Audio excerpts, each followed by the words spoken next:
আমাদের দেশে সোশ্যাল মিডিয়াগুলি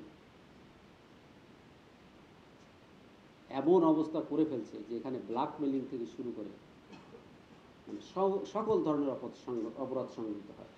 এখন ডিজিটাল যুগ, সাইবার যুগ, আপনারা দেখেছেন যে এই ডিজিটাল এবং সাইবার যুগে যেসব অপরাধগুলি সংঘটিত হচ্ছে এগুলি অত্যন্ত অত্যন্ত মারাত্মক এবং অত্যন্ত স্পর্শকাতর অপরাধ। এবং সবচেয়ে বড় বিষয়টা হলো ইথিক্যাল অ্যাটিটিউড কিন্তু আমাদের মধ্যে নাই। ইন্টারনেট সারা ওয়ার্ল্ডে ইউজ করছে, শুধু বাংলাদেশে নয়। কিন্তু আমরা বাংলাদেশে সোশ্যাল মিডিয়ায় কী দেখছি যা ওয়ার্ল্ডে অন্য কোথাও নেই? কেন? এই কেনর প্রশ্ন খুঁজতে গিয়ে আমরা মানে ভেবেছি যে এই আমাদের ইয়াং সোসাইটি, স্পেশালি আমরা যদি ইউনিভার্সিটি স্টুডেন্ট যারা ভবিষ্যতে দেশের লিডার হবে, দেশকে নেতৃত্ব দেবে, এদের আমরা কাজে লাগাবো।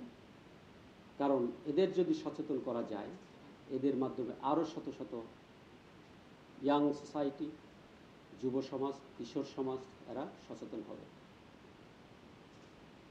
আপনারা দেখেছেন সামান্য বিষয় হলে বন্ধুবান্ধবদের মধ্যে সামান্য একটু মনোমালিন্য হলে একজন আরেকজনের বিরুদ্ধে ফেসবুকে যত রকম কুচ্ছা এবং যত রকমের ব্ল্যাকমেল এগুলো করে যাচ্ছে। এটা কি সাইবার ইথিক্যাল অ্যাটিটিউড হলো? এই কন্ডাক্টটা কি পারফেক্ট কন্ডাক্ট? না। আমরা ওয়ার্ল্ড দেখি না কেন? আমরা তো আমাদের দেশে ডিজিটাল অ্যাক্টিভিটিস এত শুরু হয়েছে বেশি দিন আগে না, কিন্তু বিশেষ করে আমেরিকা, ইউরোপ বা আদার্স কান্ট্রিতে আমরা যাই, অনলাইন দেখি, সেখানে তারা কী রকম বিহেভিয়ার করে। আর আমাদের যারা আমরা সাইবার ইউজ করি, আমরা যারা সাইবারে কাজ করি, আমরা দেখি আমাদের দেশে সোশ্যাল মিডিয়াগুলি এমন অবস্থা করে ফেলছে যে এখানে ব্ল্যাকমেলিং থেকে শুরু করে মানে সকল ধরনের অপরাধ সংঘটিত হয়।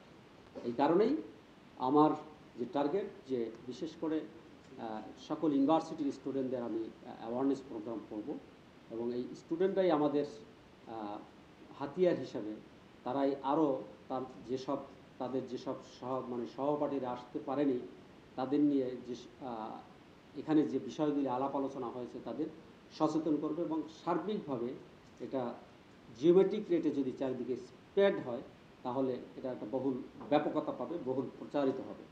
সেই উদ্দেশ্য নিয়ে আমরা